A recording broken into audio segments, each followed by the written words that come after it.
sekampungan nih misal wali semuaan, kalau dia berbuat dosanya, kampung itu akan dihabiskan oleh Allah, diganti dengan satu penduduk yang mana mereka berbuat dosa pagi hari, petangnya tobat minta ampun kepada Allah, malamnya berbuat dosa, subuhnya tobat kepada Allah. Karena kalau semuaan manusia ini kadang yang berbuat dosanya, kadang yang minta ampunnya kepada Allah, nah maka di situ Allah kada berguna lagi nama Allah Al-Ghafur, Maha Pengampun. Siapa yang diampuni? Nah, untuk mewujudkan itu, maka Allah tentu menciptakan satu kaum, satu bangsa yang mereka itu berbuat dosa, tobat kepada Allah. Berbuat dosa, tobat kepada Allah. Nah, sekian tahun maksiat, selama hiduplah maksiat aja. Nah, maksiat kepada Allah. Akhirnya inya tobat. Akhirnya tobat. Daripada sukanya Allah orang ini tobat, satu, orang ini diampuni Allah dosanya. Yang kedua, orang ini diberi pahala karena tobat itu. Yang ketiga, dosa-dosa yang dilakukan dahulu itu yubaddilullah hasanat, Allah ganti kebaikan. Allah ganti kebaikan. Jadi dosa-dosa yang kita bahari mencuntan itu namun sekarang tobat jadi pahala. Kita bahari makan di warung yang kada bayar itu, nah tobat sekarang jadi pahala asal bujur-bujur tobat. Nah itu daripada cintanya Allah kepada tobat itu, bukan hanya pahala, bukan hanya dihapus dosa, dosa itu dicurit, diganti lawan hasanat, lawan kebaikan-kebaikan.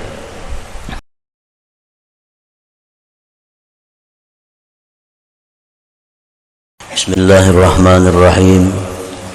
Alhamdulillah nahmaduhu wa nasta'inuhu wa nastaghfiruh wa na'udzu billahi min shururi anfusina wa min sayyiati a'malina. Man yahdihillahu fala mudilla lahu wa man yudlil fala hadiya lahu. Asyhadu an la ilaha illallah wahdahu la syarika lahu wa asyhadu anna sayyidana Muhammadan abduhu wa rasuluhu la nabiyya ba'da.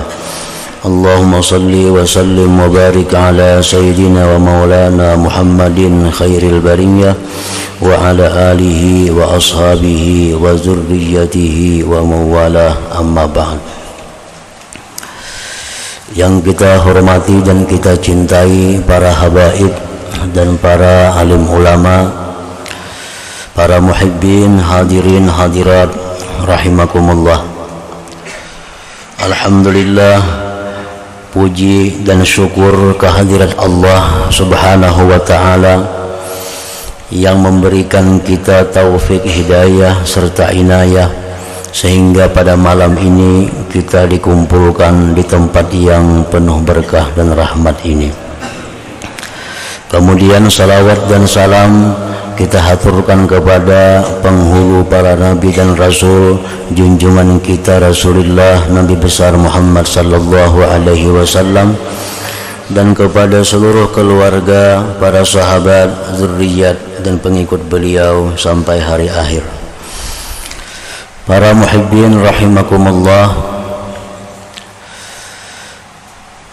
wa Tirmidzi wa hasanahu, innallaha yaqbalu taubatal abdi ma lam yuwargir ay tablug ruhuhu hulkumah.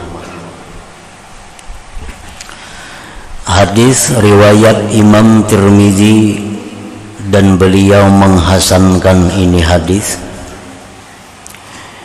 yang artinya sesungguhnya Allah menerima tobat seorang hamba sebelum sampai rohnya di tenggorokannya.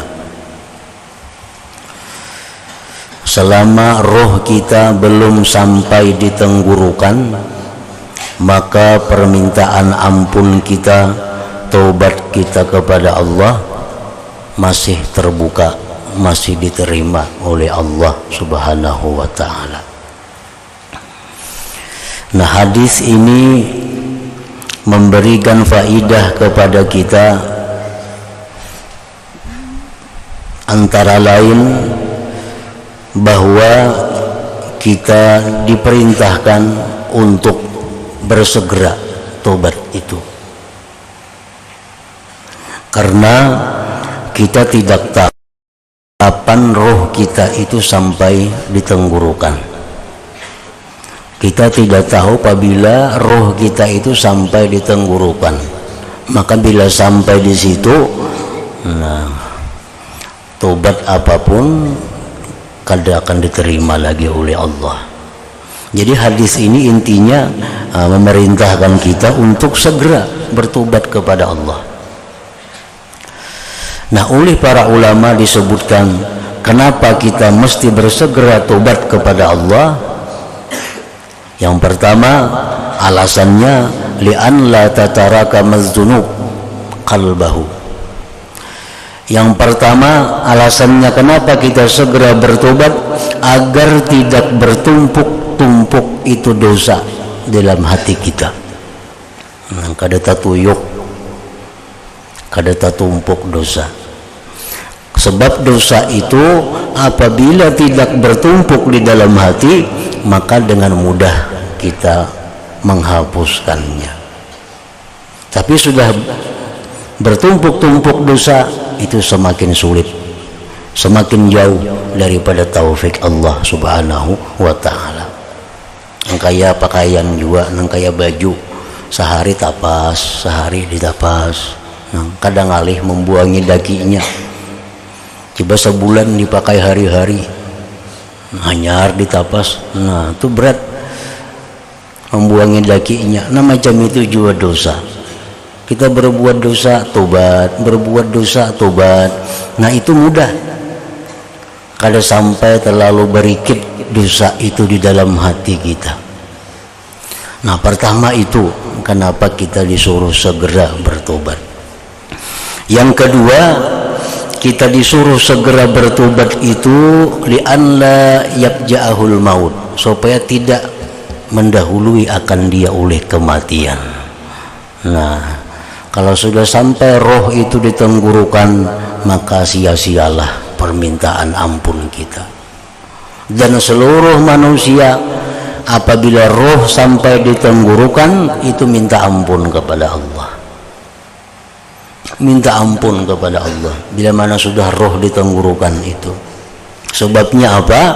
Karena bila roh itu sudah di tenggorokan, dikatakan oleh sebagian ulama, dia sudah melihat tempat yang bakal ditempatinya. Fir'aun contohnya, orang yang bersangatan kafir bahkan mengaku Tuhan. Begitu rohnya sampai di tenggorokan, Fir'aun masuk Islam. Masuk Islam Fir'aun. Tapi roh sudah ditenggorokan. Allah subhanahu wa ta'ala menghikayatkan dalam Al-Quran bagaimana Fir'aun, amantu annahu la ilaha illalladzi amanat bihi banu Israel wa ana minal muslimin. Aku beriman, ujar Fir'aun, bahwasanya tidak ada Tuhan selain Tuhan yang beriman dengannya Banu Israel, dan aku orang yang Islam. Tetapi Fir'aun mengucapkan itu sudah roh di tenggorokan, malaikat maut sudah di depan, tempat yang bakal ditempati sudah kelihatan. Nah, tobat sudah kada berguna lagi. Para muhibbin rahimakumullah, firman Allah subhanahu wa ta'ala, walaysatit taubah lilladzina ya'maluna as-sayyi'at hatta idza hadara ahadahumul maut qala inni tubtul an. Tidak ada tobat bagi orang yang berbuat dosa sehingga apabila datang akan mereka kematian, dia berkata, aku tobat sekarang ini. Tidak ada lagi tobat itu. Para muhibbin rahimakumullah, ada lagi sebagian ulama berpendapat, kenapa tobat itu tidak diterima? kalau roh itu sampai di tenggorokan. Karena syarat tobat itu antara lain adalah mencita-cita kada akan mengulang lagi. Itu kan tobat yang pertama menyesal, yang kedua berhenti, yang ketiga mencita-cita kada akan mengulang lagi. Nah sedangkan roh di tenggorokan itu kada mungkin lagi akan hidup. Jadi kada ada kesempatan lagi untuk bercita-cita kada mengulang itu. Nah oleh karena itu tobatnya tidak cukup syarat sehingga ditolak oleh Allah Subhanahu wa ta'ala. Nah, para muhibbin rahimakumullah,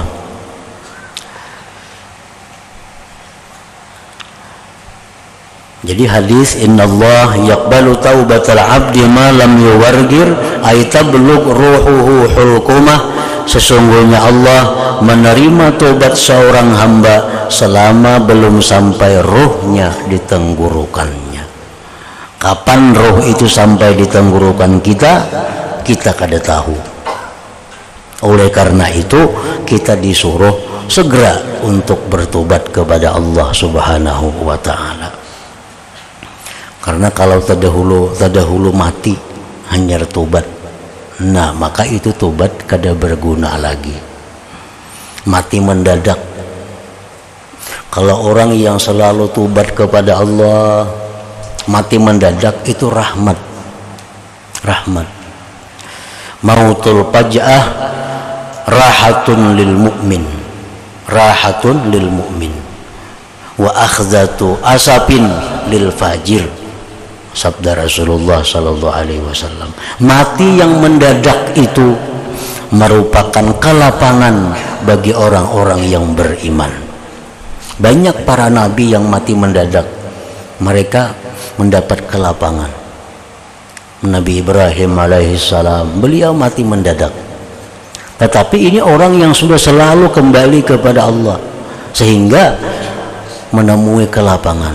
Tapi kalau orang-orang yang fajir, dosanya banyak, tobatnya belum, mengqada kewajiban belum, nah mati mendadak, nah ini maka siksa.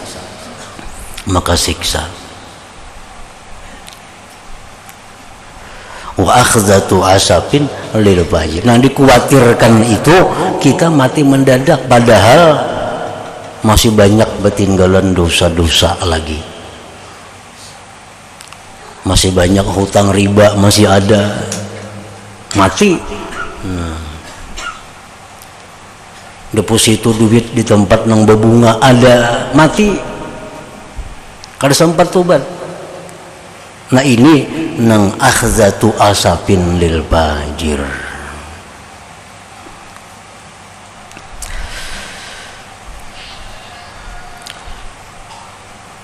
Warawahul Baihaqi min tariqin akhar wa zad wal mustaghfiru minaz zambi wa huwa muqimun alaihi kal mustahzi'i bi rabbih. Orang yang minta ampun dari dosa sedangkan dia tetap atas dosa itu seperti orang yang mengulu-ulu dengan Tuhannya. Nah, orang yang minta ampun dari dosa dan dia tetap atas dosa itu, maka dia seperti orang yang mengulu-ulu, mahulu-hulut lawan Tuhannya. Artinya apa? Ini dicela. Dan lagi itu kada diampuni. Sebab syaratnya itu taubat itu ikhlas, berhenti. Jadi kalau kita mengucap astaghfirullahalazim, aku minta ampun kepada Allah dari dosa. Dosa apa yang kita minta ampun itu? Jadi harus jelas makanya. Astaghfirullah, aku minta ampun kepada Allah daripada dosa. Misalnya dosa kita gibah, nah minta ampun kepada Allah. Sebab macam gibah itu kita bisa minta ampun kepada Allah. Soalnya gibah itu kada terus menerus. bisa berhenti. Kan kita misal kamarian tadi sore tadi menggibah orang, nah sekarang kan kita berhenti. Kalau kita misalnya memakai utas cincin emas, nah itu kan diganakan astagfirullahalazim, nah itu ngarannya mukim tetap atas maksiat, nah itu jangan. Jadi kita minta ampun kepada Allah dari dosa apa? Ya Allah, astagfirullahalazim, aku minta ampun kepada Allah yang maha agung daripada misalnya seringkali mengeluarkan sembahyang dari waktunya. Astagfirullahalazim, minta ampun kepada Allah daripada dusta. Astagfirullahalazim, minta ampun kepada Allah daripada ghibah. Nah, dalam hati kita nih, jangan minta ampun kepada Allah lawan dosa, nang dosa itu masih ada pada kita. Di saat kita astagfirullah itu, nah, ya Allah, hamba minta ampun akan engkau daripada riba, sedangkan seorang masih mau tangakan duit berbunga misalnya, nah kada kawa itu mah ulu-ulu Allah. Jadi nang kita minta ampun kepada Allah, pastikan dosa itu kita berhenti. Ya paling kada saat istighfar itu, paling kada saat istighfar itu kita sudah putus daripada dosa yang kita minta ampun dengannya. Orang misal suka berzina, ya Allah, hamba minta ampun kepada engkau daripada berzina, sedangkan pasangan zinanya masih dihubunginya. Nah, sedangkan pasangan zinanya masih kontak lawan inya, itu ngarannya maulu-ulu Allah. Kalau berhenti daripada zina, maka pasangan zina itu putuskan daripadanya. Nah, hanya kita minta ampun kepada Allah. Karena kalau kita minta ampun kepada Allah tapi masih dalam keadaan berpakaian dengan dosa itu, maka seperti orang yang mengulu-ulu dengan Tuhannya.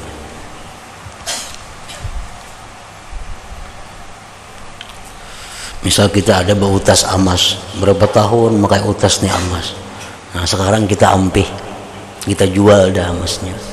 Nah ayo astagfirullahaladzim, minta ampun kepada engkau ya Allah, memakai utas emas berapa tahun hamba. Nah itu kayak itu, hilangkan dulu pada diri kita dosa itu, hanya minta ampun lawan Allah. Wa Muslimun wa gairuhu, dan riwayat Imam Muslim dan yang lainnya, walladzi nafsi biyadihi law lam tuznibu la zahaballahu bikum, itu bacaannya. Wa tastaghfiru itu lebihan itu. Walladzi nafsi biyadihi law lam tuznibu la zahaballahu bikum wa la jaa biqaumin yuznibun wa yastaghfirun Allah fayaghfiru lahum. Gairikum itu lebihan juga itu. Rasulullah sallallahu alaihi wasallam bersumpah dengan nama Allah, jikalau kalian tidak berbuat dosa, kayak malaikat semuaan, kan malaikat tuh kada pernah berbuat dosa, la zahaballahu bikum, niscaya Allah hilangkan kalian. Artinya kita diwafatkan oleh Allah. Wala jaa biqaumin, Allah mendatangkan dengan satu kaum yuznibun, yang berbuat dosa, wa yastaghfirun Allah, minta ampun kepada Allah, fayaghfiru lahum, maka Allah ampuni baginya. Sekampungan nih misal wali semuaan, kalau dia berbuat dosanya, kampung itu akan dihabiskan oleh Allah, diganti dengan satu penduduk yang mana mereka berbuat dosa pagi hari, petangnya tobat minta ampun kepada Allah, malamnya berbuat dosa, subuhnya tobat kepada Allah. Karena kalau semuaan manusia ini kadang yang berbuat dosanya, kadang yang minta ampunnya kepada Allah, nah maka di situ Allah kada berguna lagi nama Allah Al-Ghafur, Maha Pengampun. Siapa yang diampuni? Al-Ghaffar, Al-Afu, Banyak ngaran-ngaran Tuhan yang menunjukkan Tuhan itu maha pengampun, maha penyayang, maha pengampun, pemaaf. Kalau semuaan ini bersih, semuaan siapa yang dimaafi, siapa yang diampuni. Nah, untuk mewujudkan itu, maka Allah tentu menciptakan satu kaum, satu bangsa yang mereka itu berbuat dosa, tobat kepada Allah. Berbuat dosa, tobat kepada Allah. Nah, jadi kalau bangsa itu baik, semuaan diwafatkan oleh Allah. Demikian pula kalau satu bangsa itu durjana, kafir semuaan kadang dengan baiknya, itu pun akan diturunkan bala dan azab oleh Allah. Allah itu paling suka dengan makhluk, Allah paling suka dengan hambanya yang begitu berbuat dosa, tobat kepada Allah. Berbuat dosa, tobat kepada Allah. Sesuai dengan hadis Rasulullah, kullu bni Adam khata wa khairul khata'in at-tawwabun. Tiap-tiap manusia itu berbuat kesalahan, dan sebaik-baik yang berbuat kesalahan itu yang tobat kepada Allah. Jadi kita umpamanya berbuat satu dosa. Nah, berbuat dosa ini lalu kita tobat. Kita tobat dengan tobat yang benar, maka kita ini di sisi Allah sama dengan orang yang tidak pernah berdosa. At-taibu minaz zambi kaman la zambalah. Orang yang tobat dari dosa itu seperti orang yang tidak punya dosa. Jadi yang ada istilah bekas itu di sisi kita. Itu bekas peminumnya dahulu. Nah, di sisi Allah kada ada bekas peminum. Kalau sudah ingat taubat, kada ada lagi peminum itu, bekasnya pun kada ada lagi. Bersih daripada dosa. Oh, orang tuh bekas penjina, orang tuh bekas perampok. Bagi Allah kada ada lagi bekas tuh, kalau sudah taubat bersih. Makanya disebutkan dalam banyak hadis bahwa paling berbahaya kita menyebut-nyebut dosa orang yang mana orang itu sudah tobat dari dosa tadi. Itu paling bahaya. Kita menyebut dosa orang yang orang itu sudah tobat. Itu bahari perampok ya. Nah. Padahal dahulu bujur, mas sekarang sudah tobat. Dahulu penjina tuh, dahulu maling. Nah, itu paling tidak disukai, bahkan diancam. Siapa-siapa yang mengatakan dosa orang yang sudah tobat daripadanya, dia akan dibalakkan untuk melakukan dosa itu. Nah, karena di sisi Allah orang yang sudah tobat itu kaman la dzambalah, tidak ada dosa. Jadi jangan disambat lagi bakasnya itu. Kalau sekarang ininya orang salih, orang baik, Pak, itu orang salih, itu orang baik, sudah cukup. Jangan disambung lagi. Itu orang baik, dahulunya perampok, jangan lagi nitunya, jangan dahulunya lagi.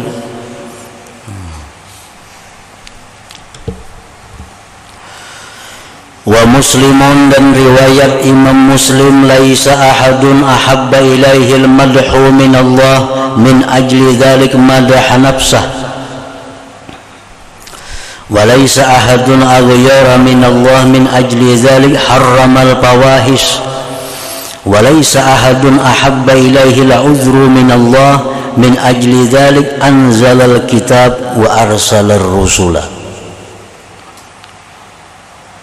Tidak ada seseorang yang paling suka kepadanya pujian daripada Allah. Orang yang paling suka dipuji itu adalah Allah. Orang yang paling suka dipuji itu Allah. Siapa yang memuji Allah diberinya pahala. Paling suka dipuji itu Allah. Oleh karena demikian Allah memuji dirinya sendiri. Dalam Quran, alhamdulillahirabbil alamin. Nah, segala puji bagi Allah, Tuhan semesta alam. Alhamdulillahilladzi anzalal kitab. Segala puji bagi Allah yang menurunkan Al-Quran. Banyak Allah memuji dirinya sendiri. Paling suka dipuji itu adalah Allah.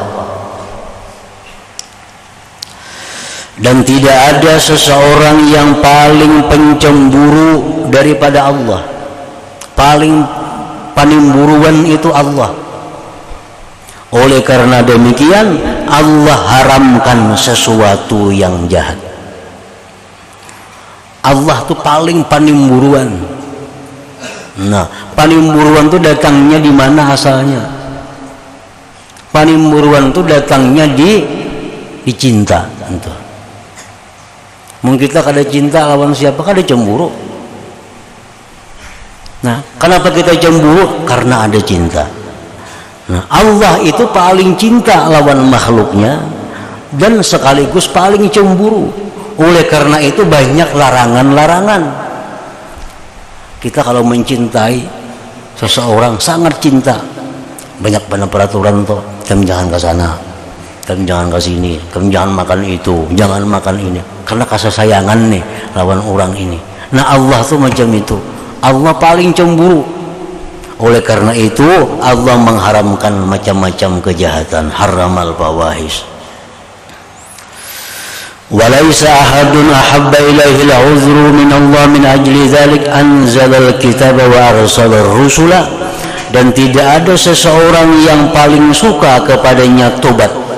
Al-'udhru artinya at-taubatu, tobat daripada Allah. Karena demikian itu Allah menurunkan kitab Al-Quran dan kitab-kitab lain, dan Allah turunkan rasul-rasul. Al-Quran, Rasulullah diturunkan menyampaikan kepada manusia bahwa Allah itu penyayang, Allah itu pengampun. Siapa yang berbuat salah kembali kepadanya, tobat kepadanya. Karena kita tobat itu Allah sangat suka, Allah sangat gembira. Orang yang sekian tahun maksiat, selama hiduplah maksiat aja, nah, maksiat kepada Allah, akhirnya ingat tobat. Akhirnya tobat. Daripada sukanya Allah orang ini tobat, satu, orang ini diampuni Allah dosanya. Yang kedua, orang ini diberi pahala karena tobat itu. Yang ketiga, dosa-dosa yang dilakukan dahulu itu yubaddilullah hasanat, Allah ganti kebaikan. Allah ganti kebaikan. Jadi dosa-dosa yang kita bahari mencuntan itu namun sekarang tobat jadi pahala. Kita bahari makan di warung yang kada bayar itu nah, tobat sekarang jadi pahala. Asal bujur-bujur tobat. Nah, itu daripada cintanya Allah kepada tobat itu. Bukan hanya pahala, bukan hanya dihapus dosa, dosa itu dicurit, diganti lawan hasanat, lawan kebaikan-kebaikan. Wa Muslimun, dan riwayat Imam Muslim, inna imra'atan min Juhainata atat Rasulullah sallallahu alaihi wasallam wa hiya hubla minaz zina. Bahwasanya seorang perempuan dari kabilah Juhainah yang disebut dengan Al-Ghamidiyah, perempuan itu. Al-Ghamidiyah ini datang kepada Rasulullah sallallahu alaihi wasallam, dia bunting, dia hamil daripada perzinahan. Ini berzina si perempuan. Perempuan berzina, lalunya hamil, datang kepada Rasulullah sallallahu alaihi wasallam. Faqalat ya Rasulullah asabtu haddan fa'aqimhu alayya. Wahai Rasulullah, ulun telah melanggar undang-undang, maka hukumlah ulun sesuai undang-undang itu. Menyerah diri. Maka hukumannya kalau orang yang berzina itu orangnya ini sudah pernah kawin, hukumannya adalah rajam, dilimpari lawan batu sampai mati, itu hukumannya. Nah, jadi si perempuan ini datang kepada Rasulullah, maka perempuan ini sudah kawin.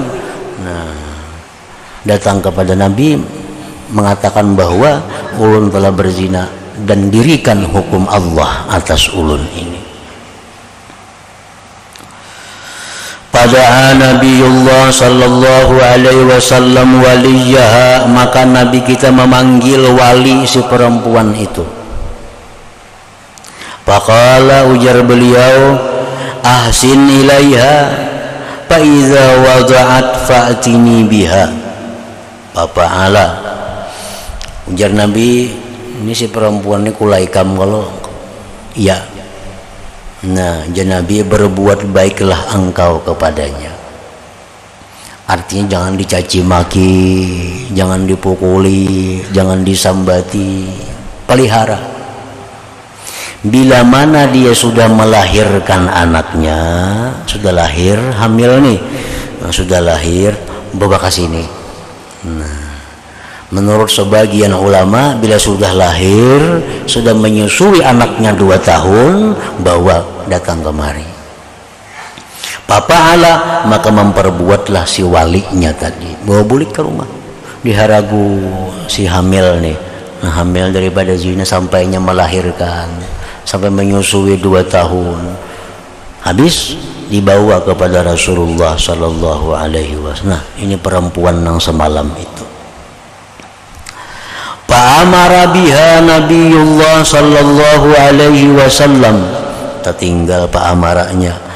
Fa'amara biha Nabiullah Sallallahu Alaihi Wasallam, maka memerintahkan Nabi dengan perempuan tadi.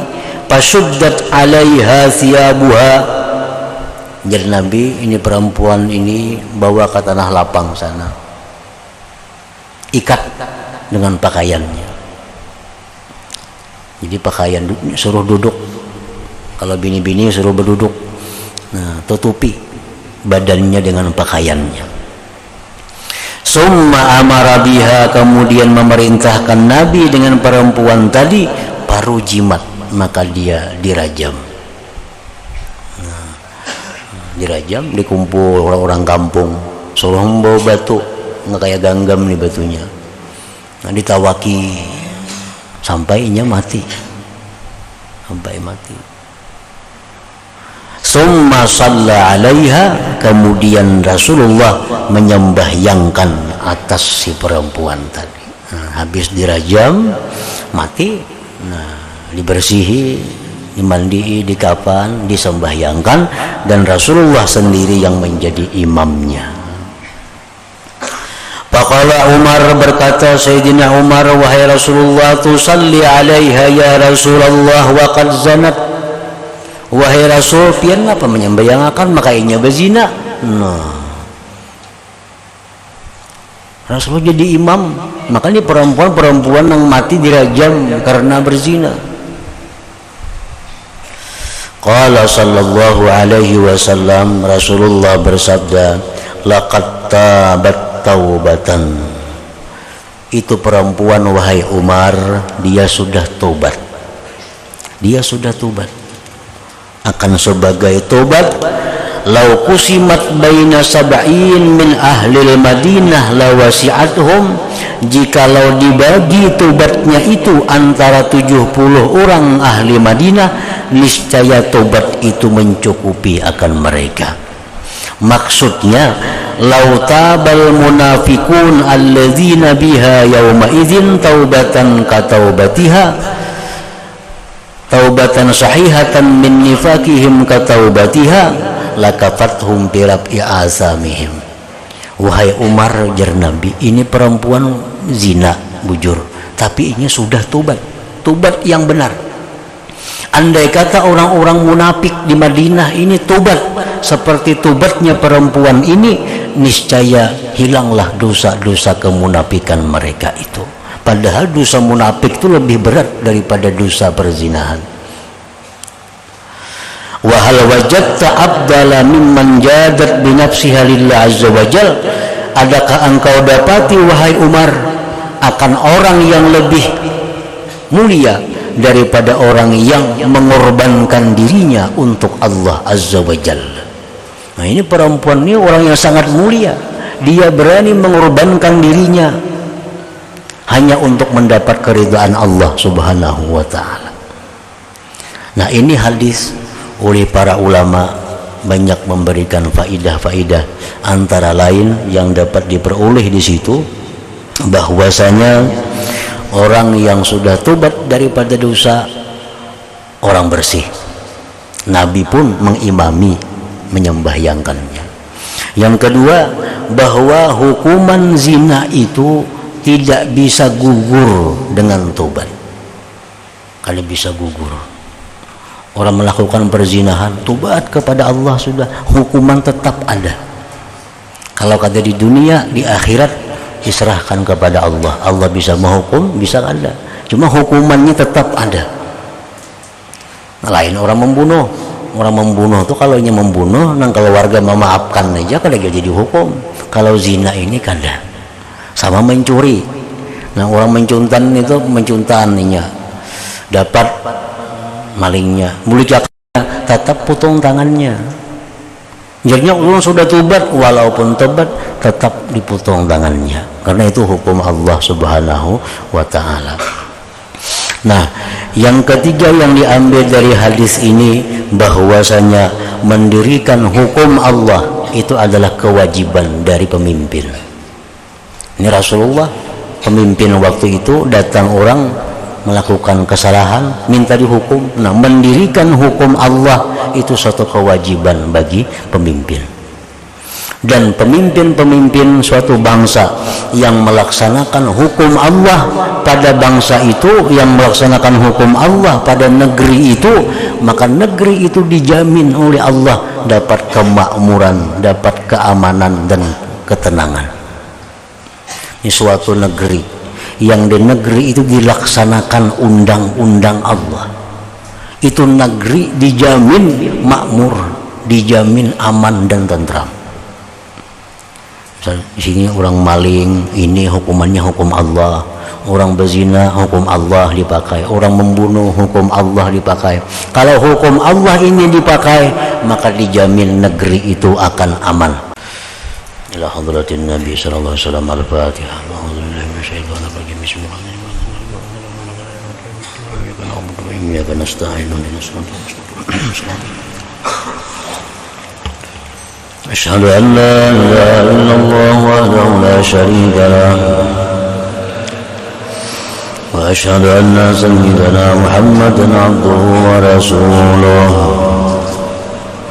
لا إله إلا الله نستغفر الله لا إله إلا الله نستغفر الله لا إله إلا الله نستغفر الله لا إله إلا الله ونتوب إلى الله لا إله إلا الله محمد رسول الله صلى الله عليه وسلم فيا أيها الرجل منه شفاعة صلوا عليه وسلموا تسليما اللهم صل وسلم عليه.